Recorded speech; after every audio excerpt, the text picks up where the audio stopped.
Simple వాళ్ళని అడిగితే చెప్తారు కదా. అదే అంతే. అంటే ఇక్కడ నేను అన్నది మహిళలు ఆడపిల్లల పెళ్లికి ఫస్ట్ నిరాకరిస్తున్నారు, ఇక్కడ సెటిల్మెంట్ కి నిరాకరిస్తున్నారు. వాళ్ళని మోటివేట్ చేయండి మీరు. ఇంకోటి ఆ తల్లిదండ్రులు మోటివేట్ చేయండి. మూడోది ఆ తల్లిదండ్రులు మన బిడ్డలు అక్కడికి వెళ్తే బ్రతకడమే బెటర్ తప్పించి ఇక్కడ బ్రతకడం వేస్ట్ అనుకుంటున్నారు. నాలుగోది మన అగ్రికల్చర్ సెక్టార్ ని పెద్ద ఇన్వెస్ట్మెంట్ గా మార్చండి. మన దగ్గర ఉన్న పెద్ద ప్రాబ్లం ఏంటంటే 100కి 60% అగ్రికల్చర్ మనం వాడట్లా, కౌలుకి ఇచ్చేసుకుంటున్నాం. అది పెద్ద ఉపాధి అగ్రికల్చర్ సరిగ్గా చేస్తే. ఎందుకని రకరకాల పంటలు పండించగలిగిన నేర్పడతనం ఉంది మనకి. కానీ రైతులు వదిలేశారు, వాళ్ళ బిడ్డలు సెటిల్ అయిపోయాక వీళ్ళు వదిలేశారు. ఇప్పుడు కౌలే నడుస్తుంది. ఈ కౌల్లో కౌలుదారు ఎక్కువ పెట్టుబడి పెట్టలేకపోతున్నాడు.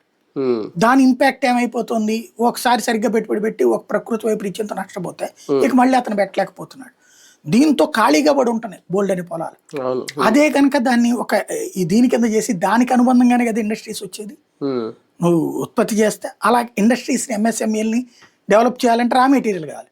పరిశ్రమ పెట్టి రా మెటీరియల్ లేకపోతే ఏం చేసుకుంటాడు, అది చూసుకోవాలి.